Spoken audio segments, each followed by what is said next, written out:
Helo, a dyma'r drydydd fideo yn y modiwl Ein Byd. Yn y fideo hwn, byddwn yn edrych ar cynhesu byd-eang ac yn mynd i'r afel ar problemau a achosir ganddo. Nwyon sy'n dal gres yn yr atmosffer yw nwyon tŷ gwydr. Mae rhain yn cynnwys rai o'r nwyon mwy cyffredin, fel carbon dioxid, methane, ozon, ocsid nitradd yn ogystal â llawer mwy.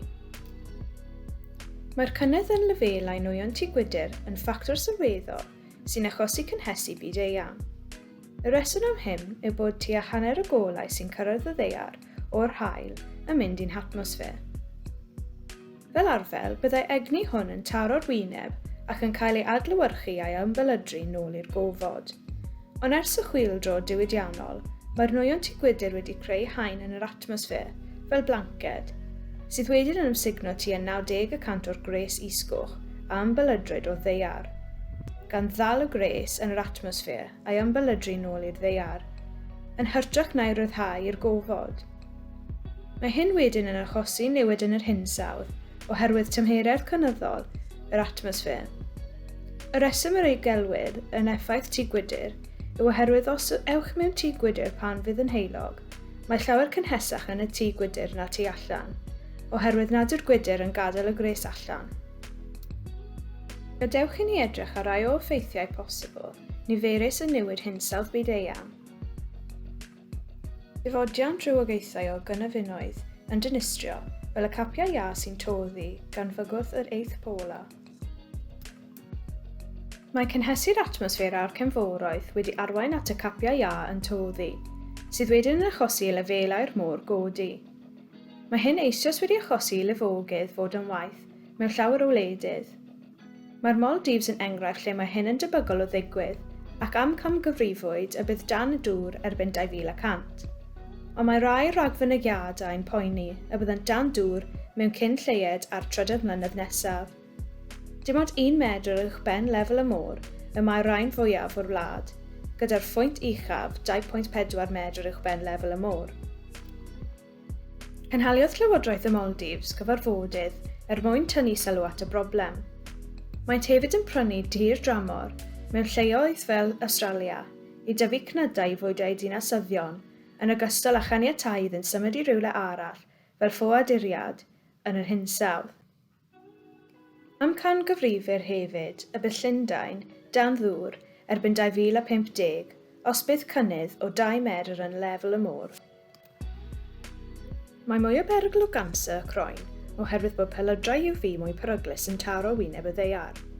Mae'r nwyon tŷ gwydr yn achosi i lawer o'r pelydrau bownsio nôl i'r ddaear, yn hyrtach na chael ei dychwelyd i'r gofod, gan achosi'r atmosffer cynhesu.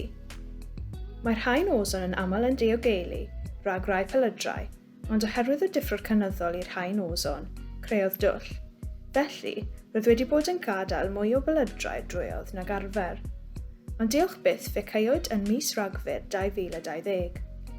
Mae rai o'r syniadau mwy diddorol i fynd i'r afael â hyn yn cynnwys drichiau gofod yn ogystal ag ymbreli bach mewn lle i atal y pelydrau UV rhag mynd i mewn i'r atmosffer hyd yn oed. Bydd tywydd mwy eithafol fel sychder a chwrwyntoedd yn digwydd o ganlyniad i gynhesu byd-eang. Bydd sychder yn digwydd oherwydd bod yr atmosffer yn gynhesach, gan achosi dywydd poethach fod yn bresynol mewn rai ardaloedd. Bydd cwrwyntoedd yn fwy tebygol o ffurfio oherwydd cefnforoedd cynhesach, gan fod angen tymheredd y môr o 27 gradd Celsius mwyn iddynt ffurfio. Mwyn gwrthsefyll yr holl effeithiau dinistriol hyn, rhaid lleihau lefelau carbon dioxid. Gellir gwneud hyn mewn amrywiaeth o ffyrdd. Yn gyntaf, drwy leihau'r defnydd o danwydd ffosil. Gall hyn gynnwys defnyddio ffynonellau ynni adnewyddadwy yn lle, megis paneli solar, turbynau gwynt ac ynni geothermal. Mae hyd yn oed ynni niwclea yn fwy cynaliadwy. Hysbysebu ffyrdd o ddefnyddio llai o ynni yn ein cartrefi, fel ddiffwrdd y goleuadau a pheidio â gadael dyfreisiau ymlaen, ond hefyd lleihau'r swm ar res mewnol a ddefnyddir a gwisgo ragor o ddillad yn lle.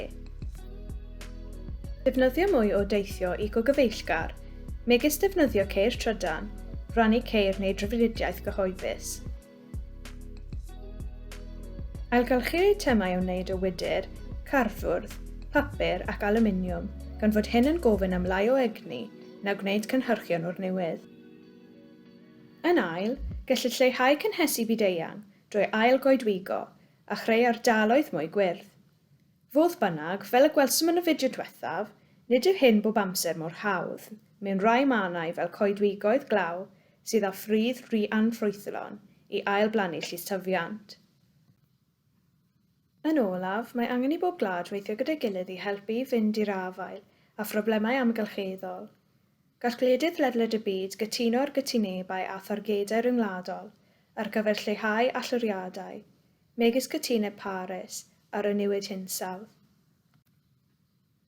Dros y 3 fideo diwethaf, edrychwr ein atmosffer bresennol o'i gymaru ag atmosffer cynnar y ddaear ac adeiladu ar beth yw achosion newid hinsawdd, gan fanylu ar sut mae lefelau CO2 wedi eu cynhyddu gan bobl. Rhaid i bob un ohonom chwarae ein rhan i helpu i gynfyngu ar ddifrod ymgylcheddol a diogelu ein byd ar gyfer cenedlaethau'r dyfodol.